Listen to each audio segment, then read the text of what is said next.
지난달 정부가 가축 전염병 예방법 시행규칙 개정안을 입법 예고했다는 소식 전해드렸는데요. 농림축산식품부는 최근 이 개정안을 일부 수정해 재입법 예고했습니다. 수정된 내용에는 내부 울타리와 방역실 등 시설 관련 규정이 완화돼 있어 앞으로 ASF 살처분 농가들의 재입식 준비가 수월해질 것으로 보입니다. 김길수 기자입니다. 아프리카 돼지열병 ASF로 돼지를 살처분한 농가들이 보다 완화된 기준으로 재입식을 준비할 수 있게 될 전망입니다. 농림축산식품부는 지난달 4일 입법 예고했던 가축전염병 예방법 시행규칙 개정안을 최근 일부 수정해 재입법 예고했습니다. 변경 전 개정안에 들어있던 ASF 중점 방역관리지구내 농가들이 지켜야 할 방역시설 기준에 대해 농가들이 현실성이 떨어진다는 의견을 냈고 농식품부가 이를 받아들여 내용을 일부 보완한 겁니다. 우선 내부 울타리에 대한 예외 규정이 마련됐습니다.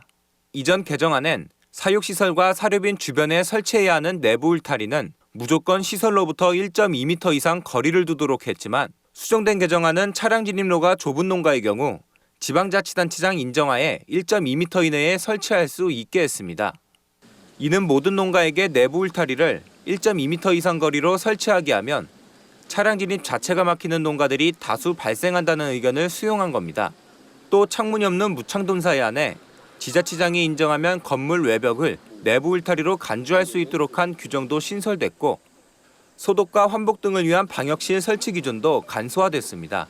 기존 개정안엔 사육시설 안으로 사람이 들어가려면 내부 울타리에 따로 방역실을 설치해야 했지만 이를 차량과 교차 오염 위험이 없을 경우 외부 울타리에 설치된 방역실로 대체할 수 있도록 했습니다.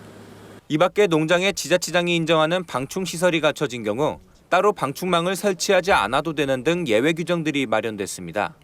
하지만 ASF 살처분 농가들은 이번에 어느 정도 기준이 완화돼 다행이지만 아직 보완이 더 필요하다는 입장입니다.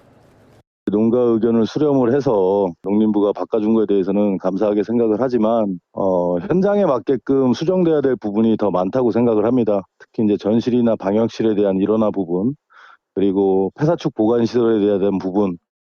따라서 ASF 살처분 농가들은 정부에 지속적으로 건의해 미반영된 요구사항이 반영되도록 할 계획입니다. 한편 대한한돈협회는 방역 기준이 어느 정도 완화된 만큼 이에 맞춘 재입식 절차가 차질 없이 이루어지도록 준비하겠다고 밝혔습니다.